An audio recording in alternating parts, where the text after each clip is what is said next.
कार्तिक मास में तुलसी के पास दिया जलाने से क्या फल मिलता है, जानिए भगवान श्री कृष्ण से।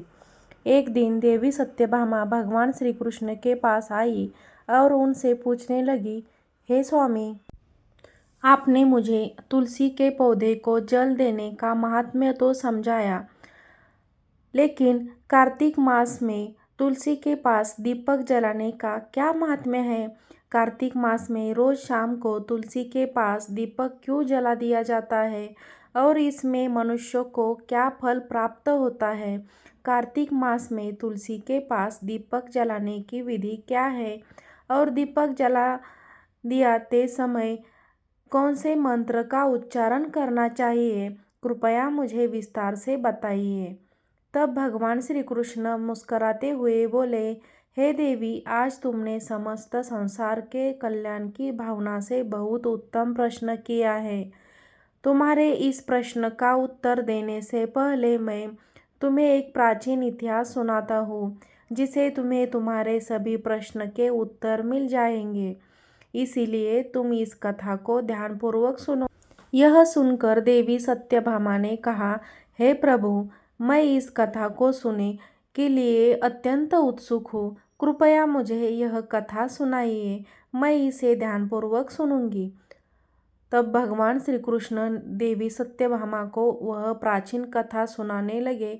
प्राचीन काल की बात है। दक्षिण दिशा में तुंगभद्रा नाम का एक विशाल नदी बहती है, जिसके किनारे हरिहरपुर का नाम का एक सुंदर नगर बसा हुआ था।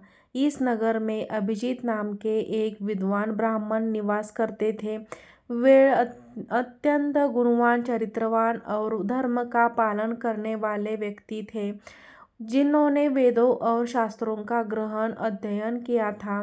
अभिजीत की एक पत्नी थी, जिसे लोग दुराचारी कहकर पुकारते थे। उसके कर्म ही ऐसे थे जिसे लोग उसे यह नाम देते थे। वह हमेशा अपने पति का अपमान करती, उन्हें तुच्छ कहती और उन्हें दुखी करती थी। उसने कभी अपने पति के साथ प्रेम पूर्वक व्यवहार नहीं किया, नहीं कभी उनके लिए भोजन बनाया। जब पत्नी, श्रोता हो या परिवार के लोगों को घर बुलाते तो वह उन्हें भी अपमानित करके भगा देती थी। स्वयं वह अन्य व्यभिचारिणी स्त्रियों के साथ घूमती रहती थी और पराये पुरुषों में उसकी रुचि थी। फिर एक दिन अभिजीत ने अपनी पत्नी से कहा, हे भद्रे, तुम्हारा यह आचरण उचित नहीं है। इस प्रकार पाप करने से तुम्हारा ही अहित होगा। कृपया अब भी बुरे कर्मों को छोड़ दो। तुम्हारे इस व्यवहार से मुझे अत्यंत दुख होता है। तब पत्नी ने क्रोध में उत्तर दिया, ना जाने किस पाप के कारण मेरा विवाह तुम जैसे भिखारी के साथ हुआ है। लगता है पिछले जन्म में मैंने अवश्य कोई बड़ा पाप किया होगा, तभी मुझे ऐसा निर्धन पति मिला है।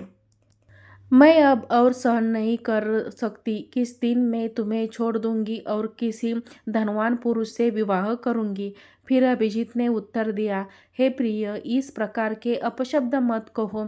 अपने पति को त्यागना उचित नहीं है। जो स्त्री अपने पति को छोड़कर पराये पुरुष के पास आती है, उसे नरक में दंड भोगना पड़ता है।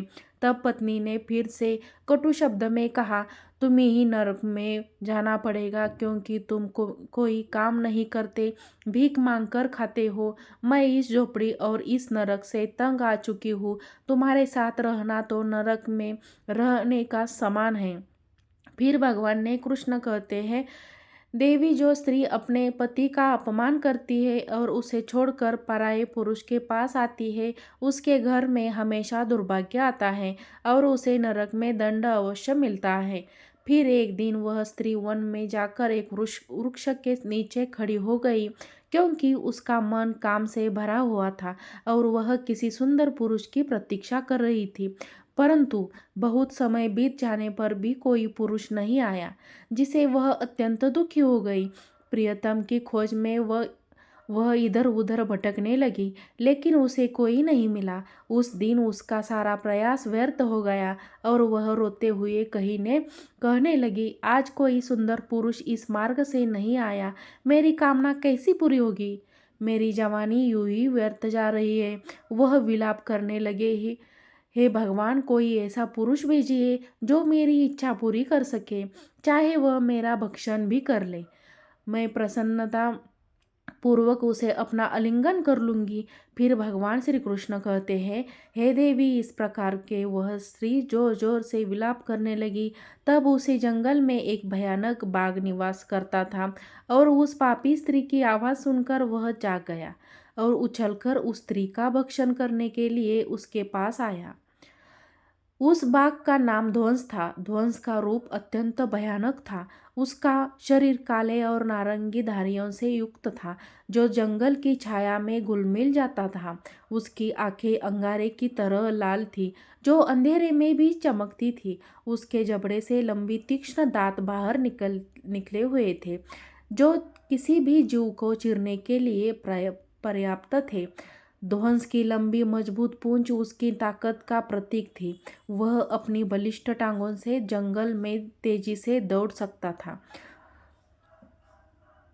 उसका पूरा शरीर शक्तिशाली मांसपेशियों से भरा हुआ था, जिससे वह एक ही झटपटे में अपने शिकार को धराशायी कर सकता था। उसकी नाक से बार बार गर्म सांसें निकलती थी, मानो वह हर पल अपने अगले शिकार की तलाश में हो। ध्वंस का एकमात्र लक्ष्य उन पापी और दुराचारी लोगों का भक्षण करना था, जिन्हें उसकी नीति ने उसे सौंपा था। श्रोताओ, उस भयंकर बाघ को अपने सामने खड़ा हुआ देखकर उस स्त्री के पसीने छूटने लगे और वह भय से थरथर कांपने लगी। वह स्त्री कुछ करती इतने में ही उस बाघ ने अपने पंजे से उसे घायल कर दिया और वह स्त्री जमीन पर गिर पड़ी।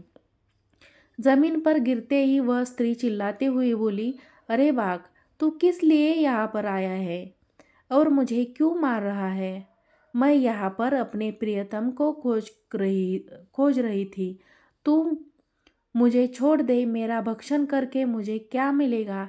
उस स्त्री की यह बात सुनकर वह भयानक बाघ क्षण भर के लिए रुक गया और हंसते हुए बोला, हे दुष्टा, आज विधाता ने तुझे मेरा भोजन नियुक्त किया है। तुझ जैसी पापिनी स्त्रियों का भक्षण करना ही मेरा काम है, तभी मुझे इस शरीर में मुक्ति मिलेगी। तब वह स्त्री कहने लगी, हे बाघ, तुम कौन हो? मुझे सच सच बताओ, तुम्हें किस कारण से बाघ होना पड़ा और तुम मुझे जैसी स्त्रियों का भक्षण क्यों करते हो?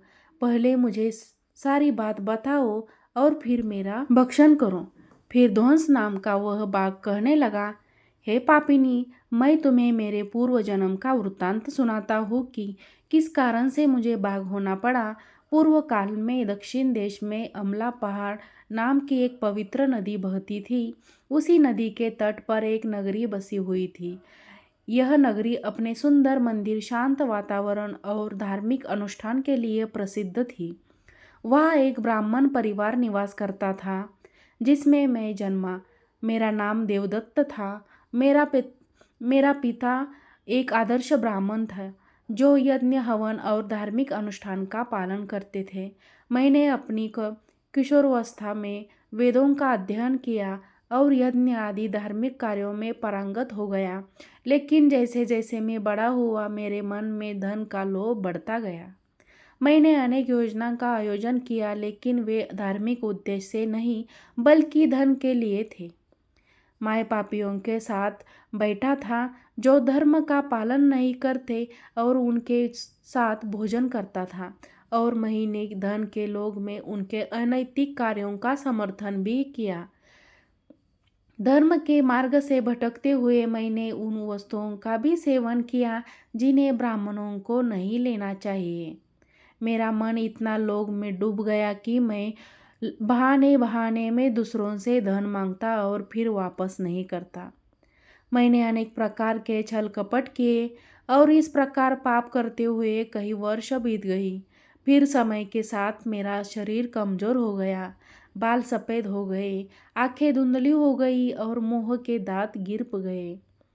लेकिन धन का लोभ अब भी मेरे मन से नहीं गया और मैं पाप करता रहा। फिर एक दिन धन के लालच में मैं फिर से नदी के किनारे गया, जहाँ मैंने अन्य धूर्त ब्राह्मणों के साथ मिलकर लोगों को ठगा। हम सभी ने झूठे मंत्रों का उच्चारण किया और बिना विधि विधानों के ही देवी देवताओं का पूजन किया, लेकिन उसका उद्देश्य केवल अधिक से अधिक धन दान में प्राप्त करना था। हमने लोगों को धर्म के नाम पर धोखा दिया। फिर उस दिन मैंने काफ़ी धन एकत्र किया, लेकिन उसी समय मेरे साथ एक भयानक घटना घटी। जब मैं उसी दिन नदी के तट पर बैठा हुआ था, तभी एक बीमार और भटकता हुआ कुत्ता मेरे पास आया। मैंने उसे धुतकार कर भाग दिया। वो क्रोध होकर आकर मेरे पास में काट बैठा। जैसे मैं मूर्छित होकर वही गिर पड़ा और उसी क्षण मेरे प्राण निकल गए। फिर मेरी मृत्यु के बाद यम के 2 दूत प्रकट हुए, जो काले और भयानक रूप वाले थे और उनके हाथ में जंजीरें थी।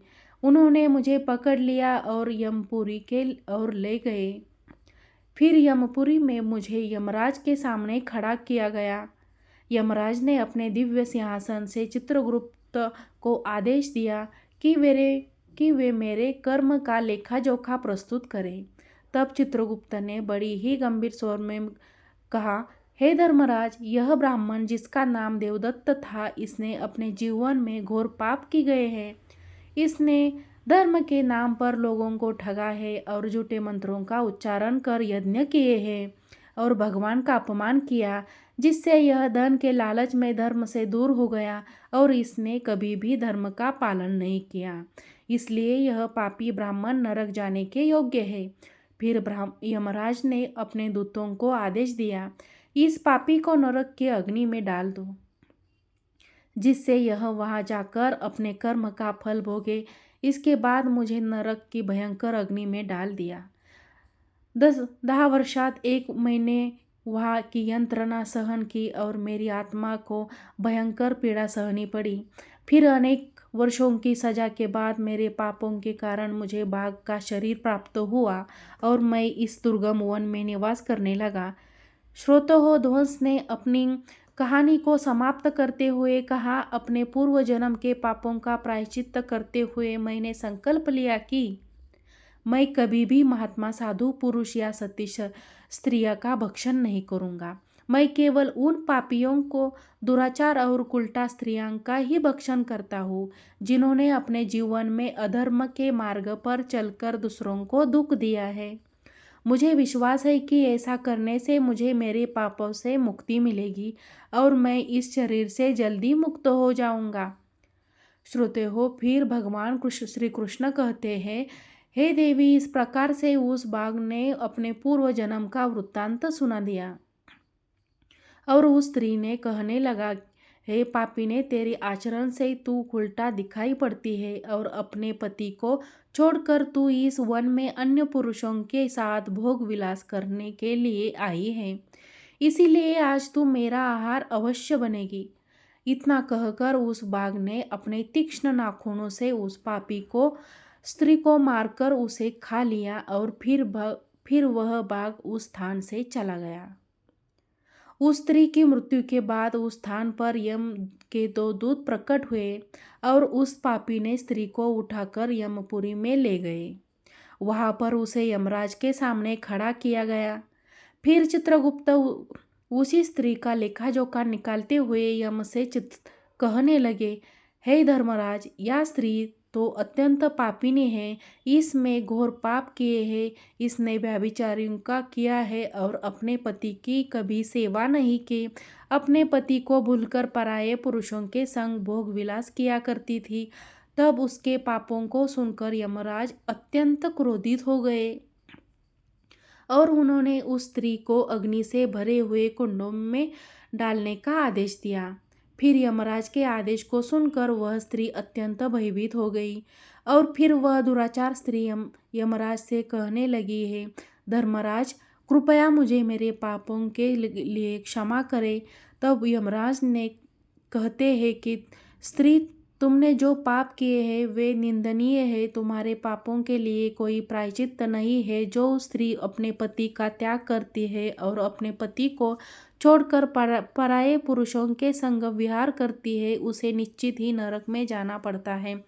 इसीलिए अब तुम्हें नरक की यातनाएं भोगनी ही पड़ेगी। श्रोते हो, फिर यमराज ने अपने दूतों से कहा है, दूतों, इस पापी स्त्री को लेके जाओ और इसे भयंकर नरकों में डाल दो। यह स्त्री उसी योग्य की है। फिर यम के दूत उस स्त्री को नरक में ले गए, जहाँ से उनके वर्षों तक जलते हुए तेल कुंड में पकाया गया। फिर उसे निकालकर ररव नामक नरक में डाल दिया गया। इस प्रकार से उसे कई वर्ष तक अलग अलग नरकों में डाल दिया गया। फिर नरक में कष्ट भोगने के बाद वह महापाप स्त्री पुनः पृथ्वीलोक पर आकर चांडालिन के रूप में जन्मी।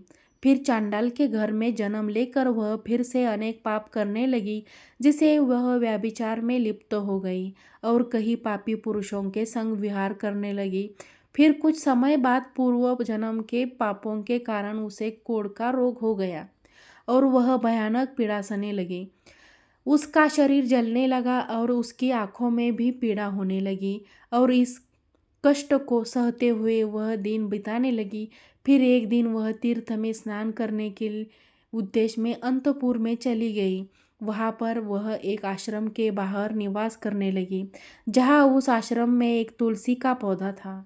उस स्त्रियों के वहाँ कार्तिक मास में तुलसी के पास दीपक जलाते हुए देखकर उस पापिनी स्त्री को बड़ा आश्चर्य हुआ। फिर एक दिन उस स्त्री ने वहाँ निवास करने वाली एक साधु से पूछा, हे साधु महाराज, यह कौन सा पौधा है और यह स्त्री इसके नीचे दीपक क्यों जला रही है? तब उस साधु ने कहा, हे कल्याणी, यह अत्यंत पवित्र तुलसी का पौधा है। इसके दर्शन मात्र से ही संकटों का नाश होता है और इस तुलसी को कार्तिक मास में जल देने से सभी देवी देवताओं की कृपा प्राप्त होती है तथा उसके पास दीपक जलाने से समस्त पाप नष्ट होते हैं। तब साधु की यह बात सुनकर उस स्त्री को बहुत प्रसन्नता हुई और उसने साधु से पूछा, हे साधु महाराज, यदि कोई अत्यंत पापिनी स्त्री इसके पास दीपक जलाएगी तो क्या उसके पाप नष्ट हो जाएंगे? तब साधु ने उत्तर दिया, हे पुत्री, यह सत्य है।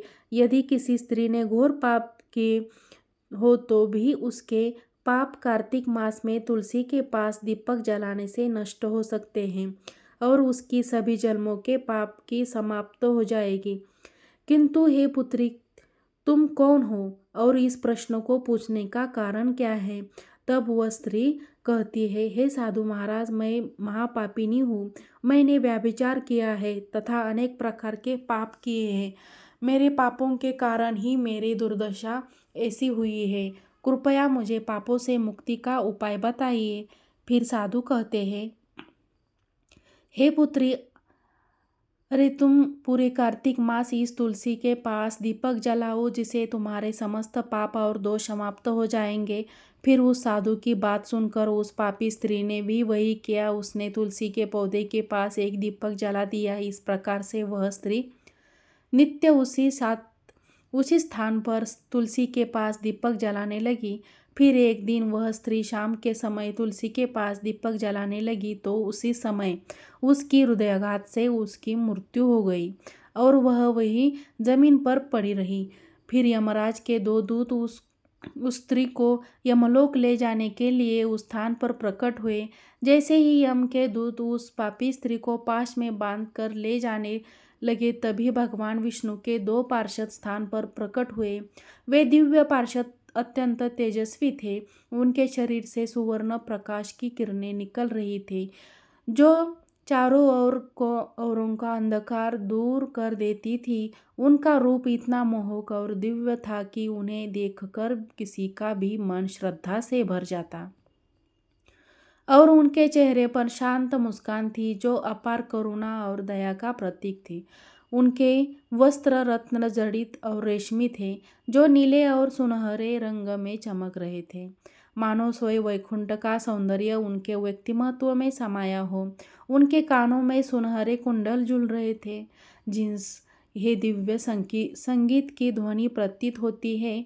उनके माथे पर तिलक और चमकती हुई बिंदी थी, जो उनके दिव्यता का सूचक थी। वे दोनों विशाल कद और बलिष्ठ थे। उनके हाथों में दिव्य गदा थी, जो न्याय और धर्म के शक्ति का प्रतीक थी। वे उस स्त्री को अपने दिव्य स्पर्श से मुक्ति का आश्वासन देने आए थे, जिससे उसकी सभी पाप नष्ट हो सके और उसे स्वर्ग की यात्रा का अधिकार बना सके। तब उन पार्षदों ने यमराज के दूतों को रोक लिया और कहने लगे, हे यमदूतों, इस स्त्री को तुम छोड़ दो। यह स्त्री नरक जाने की योग्य नहीं है। तुम किसके आदेश से ऐसा धर्म कर रहे हो? फिर यम के दूत कहने लगे, हे पार्षदों, हम यमराज के आदेश से इस पापी स्त्री को उठाकर ले जा रहे हैं, किंतु आप हमें किस कारण से रोक रहे हैं? यह स्त्री अत्यंत पापी है, इसे नरक में ले जाने की आज्ञा मिली है। यह सुनकर भगवान विष्णु के पार्षद मुस्कुराए और बोले, हे यमदूत, तुम सत्य बोलते हो, लेकिन इस स्त्री का एक ऐसा भी पुण्य है जो इसके समस्त पापों को मिटा चुका है। क्या तुमने देखा नहीं है कि इसने अपने जीवन में संध्या के समय तुलसी के समीप दीपक जलाया है? तब यमदूतों ने चकित होकर पूछा, हे पार्षदों, कार्तिक मास में क्या केवल तुलसी के समय दीपक जलाने से इसकी समस्त पाप नष्ट हो सकते हैं? फिर भगवान विष्णु के पार्षद ने गहन दृष्टि से यमदूत की ओर देखा और समझाया, तुम इस बात को नहीं समझते यमदूत। तुलसी भगवान विष्णु की परम प्रिय है और जो भक्त श्रद्धा और भक्ति से पूरी कार्तिक माह तुलसी के समीप दीपक जलाता है, वह भगवान श्री हरि विष्णु की कृपा का पात्र बन जाता है। संध्या के समय दीपक जलाने का पुण्य अनंत गुना बढ़ जाता है और यह न केवल उसकी पापों को नष्ट करता है, बल्कि उसे स्वर्ग का अधिकार भी बनाते हैं। इस स्त्री ने सच्चे मन से तुलसी की पूजन किया और दीपक प्रज्वलित किया है। इसी कारण इसके सारे पाप नष्ट हो चुके हैं। अब यह नरक जाने की योग्य नहीं है। फिर यमदूतों ने अपने हाथ जोड़कर कहा, पार्षदों, आप सत्य कह रहे हैं, हमें इसके भक्ति के बारे में जानकारी नहीं थी। यदि यह भगवान विष्णु के प्रिय भक्त है तो हम कैसे नरक ले जा सकते हैं? फिर भगवान विष्णु के पार्षदों ने मधुर स्वर में कहा, हे यमदूतों, अब तुम लौट जाओ। इस स्त्री ने कार्तिक मास में तुलसी की सेवा की है और उस दीपक की रोशनी में अपने सारे पापों को भस्म कर चुकी है। अब इसे विष्णु लोक में ले जाया जाएगा, जहाँ इसका स्वागत होगा। यह अब स्वर्ग की अधिकारी बन चुकी है।